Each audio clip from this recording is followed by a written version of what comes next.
ನಮಸ್ ನಮಸ್ತೆ ಸ್ನೇಹಿತರೆ.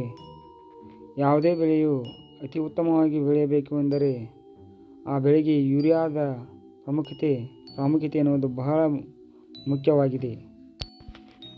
ಯಾವುದೇ ಬೆಳೆಯಾದರೂ ಯೂರಿಯಾವನ್ನು ಹಾಕುವುದರಿಂದ ಅದು ಬಲಿಷ್ಠವಾಗಿ ಹಾಗೂ ಅತಿ ಹೆಚ್ಚು ಹಸಿರಾಗಿ ಹಾಗೂ ಬಹಳ ಸುಂದರವಾಗಿ ಬೆಳೆಯುತ್ತದೆ. ಅಂತಹ ಯೂರಿಯಾವನ್ನು ಸಾವಿರಾರು ರೂಪಾಯಿ ಖರ್ಚು ಮಾಡಿ ಹಾಕುವ ಬದಲು ನಾವೇ ನಮ್ಮ ಮನೆಗಳಲ್ಲಿ ಯೂರಿಯಾವನ್ನು ಹೇಗೆ ತಯಾರಿಸಿಕೊಳ್ಳಬಹುದು ಎಂಬುದನ್ನು ಈಗ ನೋಡೋಣ.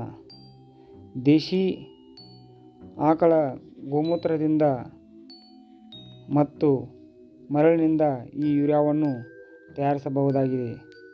ಅದು ಹೇಗೆ ಎಂದರೆ, ಮರಳಿನ ಮೇಲೆ 1 ತಿಂಗಳ ಪರ್ಯಂತ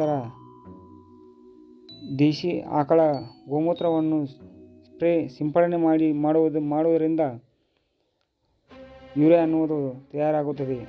ಅಂಥ ಯೂರಿಯಾವನ್ನು ನಾವು ನಮ್ಮ ಬೆಳೆಗಳಿಗೆ 30 ದಿನಗಳಾದ ನಂತರ ಉಪಯೋಗಿಸಬಹುದಾಗಿದೆ.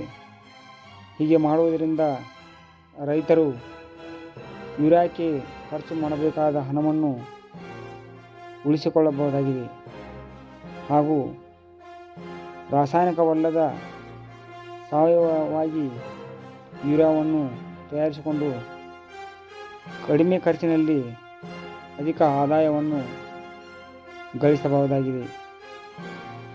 ಧನ್ಯವಾದಗಳು.